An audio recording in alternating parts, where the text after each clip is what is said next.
Okay, here there's an important Ramban in his introduction to Sefer Bamidbar. The Ramban writes, Achshe bir Torah HaKorbanos b'Sefer HaShlishi. After he explained all the laws pertaining to Korbanos in the third Sefer, Hischelato l'Sadi Sefer Zal Mitzvah Sh'Nstav Binyan Ol Moed Bar Hisir Al Tumas Luch Kodosh L'Doros Ata Yaglos HaMishkan Yosef Bamidbar Kashehi B'Har Sinai Yosef Akovet Shom Tzibo Hazor Korv Yumos Kasher Omar Shom Yisokum Yisokel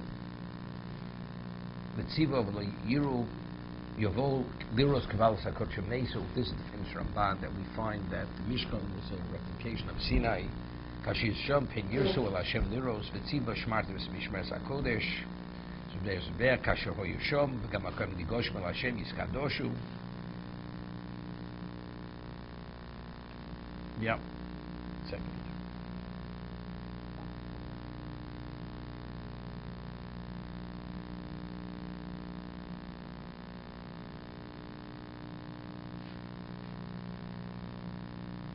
It says, "Ve'ein b'sefer hazeh mitzvahs hanogus l'doros." It says in Sefer Bamidbar, you're not going to find mitzvahs which have relevance for future generations.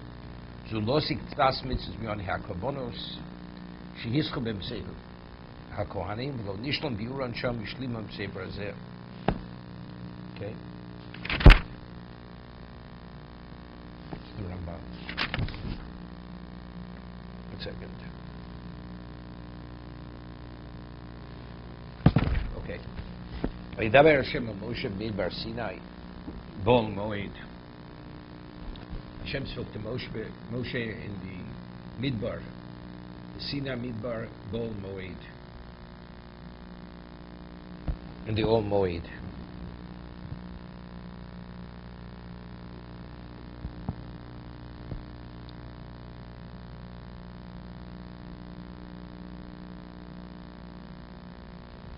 I mean, what it should have said, or Chaim HaKosh expresses this, it should have said, Vayidaber Hashem Moshe B'Ol Moed, which was located in Midbar Sinai. He spoke to Midbar Sinai. That means you have, what is the mashmos? You have this vast area called Midbar Sinai, and that vast area, when did he speak to him? B'Ol Moed. Or you could say, he spoke to him at Ol Moed. And where was Ol Moed? Where was it located? In Midbar Sinai. You'll see in a moment. So what are we speaking about? We're beginning Midbar Sinai, the vast area, and then we're identifying the location of that vast area. Ve'echad lachodesh hasheni. Now time-wise, when did he speak to him? The first and the second month, b'shana hashenis. Right? It should have said, if you want to be consistent, we're speaking about the larger and then specifying the location in the larger. Should have said Bashana Hashenis in the second year, Ve'echad lachodesh hasheni. Right? If you're being consistent. If you want to start speaking, where did he speak and when? Does he say Bol Moed? Where was Bol Moed located? Bamidbar Sinai. When did he speak to him? Ve'echad lachodesh Bashana Hashenis. But if you're speaking Bamidbar Sinai and then you tell me where in the Midbar, say me in which year and when in the second year, but it doesn't. It's not consistent.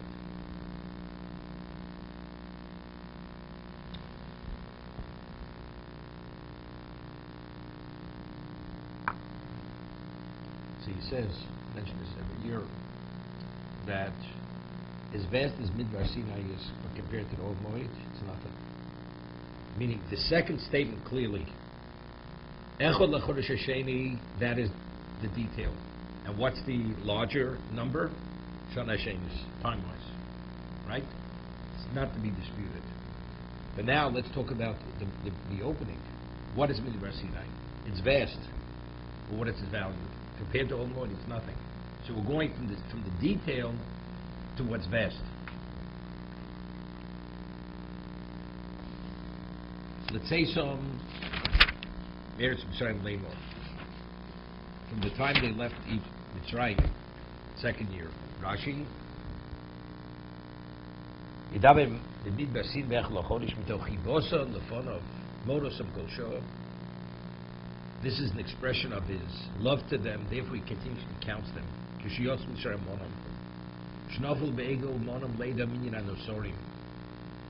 Right? When they were casualties in the Egel, again, he counted to see how many were left.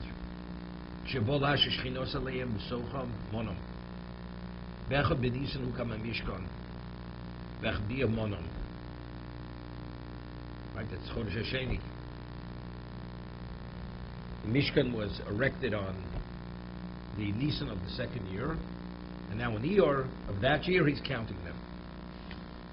It's an expression of his love.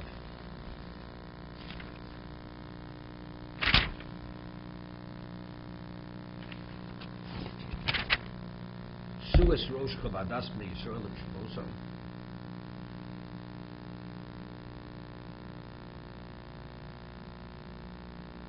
The Targum said, what does it mean? Literally, Su means lift up, right? Loses, to carry.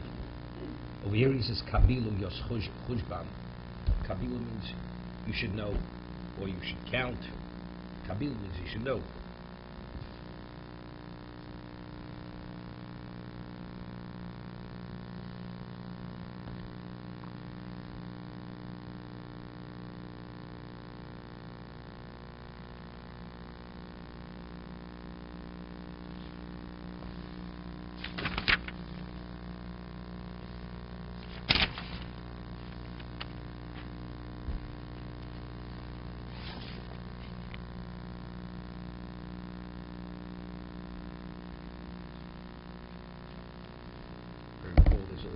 He speaks about Su'ud. The word Su'ud could either mean uplifting, or it could mean when you take a person, when you decapitate a person, you remove his head. Right? It has a double connotation, Su'ud. Either take his head off his shoulders, or Su'ud means lift them up. It depends how they're behaving. Su'as Rosh Chodesh Neishol Mishposam Neisavosam. It's the Mishposam Neisavosam. We count, right, according to the paternal line. The Mispar Shemus Kol Zochel Gulosam. The number of the names, all the males, the Gulosam. Rashi Mishposam Da Min Kol Shevet V'Shevet. Person is identified by the paternal, not by the maternal. Gulosam, al yidei shkolim. Gugulos means it's based shkolim. Beka lo gugulos. Beka, that's the amount of money per head.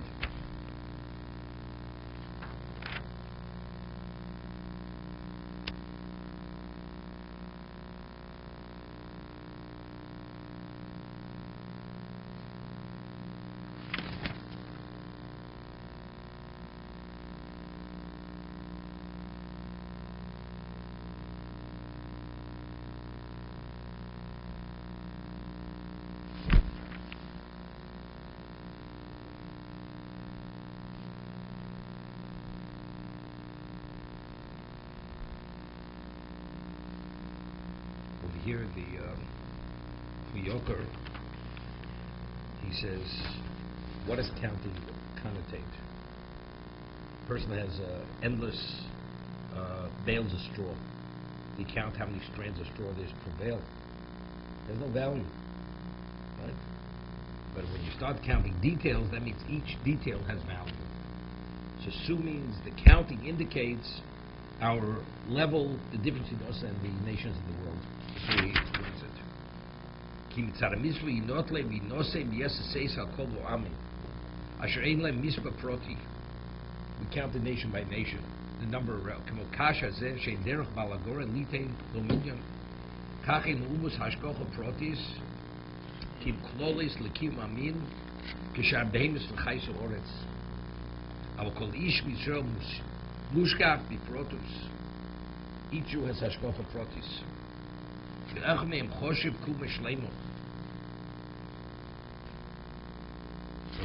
look in the Yoke here. Here's a whole lengthy discussion.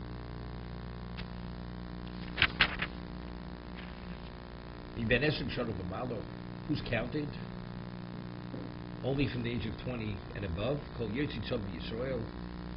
Tifkedu Osam, the one who's eligible for conscription, the one who goes out, he should be counted. Yitziv Osam, Atav Aaron. You and Aaron. Saying to Moshe, you and Aaron should be the ones to count it. See, it's interesting. It starts off Su'u. What does Su'u mean?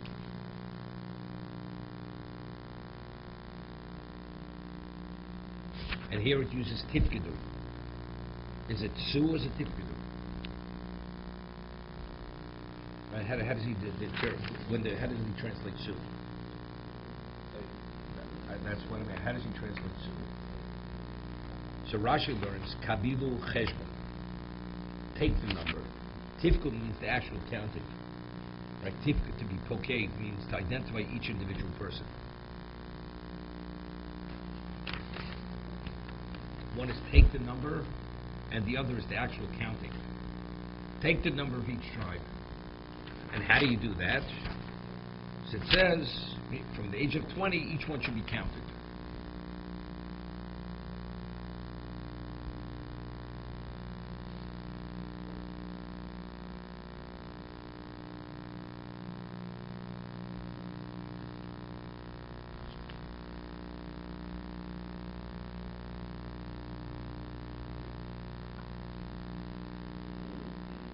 See, the Orchaimikoch is bothered. I mean, we're bothered with it.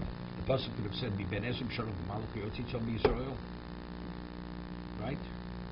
The tifkedu osam is totally superfluous. Tifkedu osam tzivosam atav Aaron. You could have said, "Be ben esrim shana b'malach yotzi tzom b'Yisrael." The tzivosam atav Aaron. What is the tifkedu osam? What does that add? Evidently, it's adding something.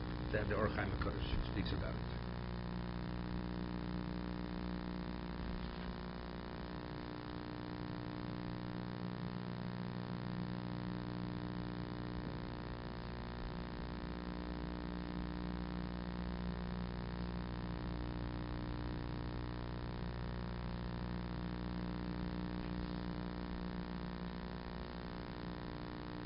Yep. One second.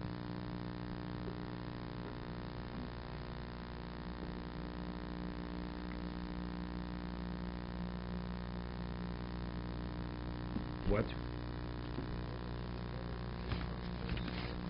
Over here he speaks about it. The Sifrano speaks about it.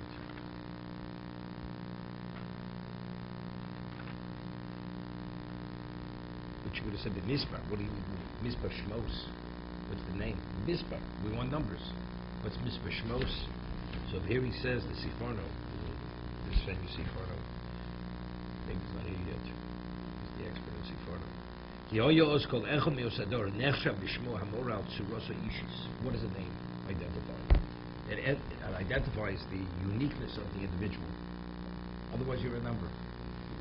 He says at this point they were still of that special status, so therefore it wasn't enough just a number. Misper Shemos, each one was identified by name. Al tzuras ishis l'malosam, al derech veidocha b'shem, lokain korodor boy oretz.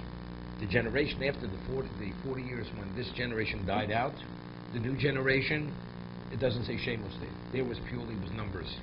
Chen lo nim misper Shemos. Only mentions the heads of the families and the number of people. Doesn't mention individuals.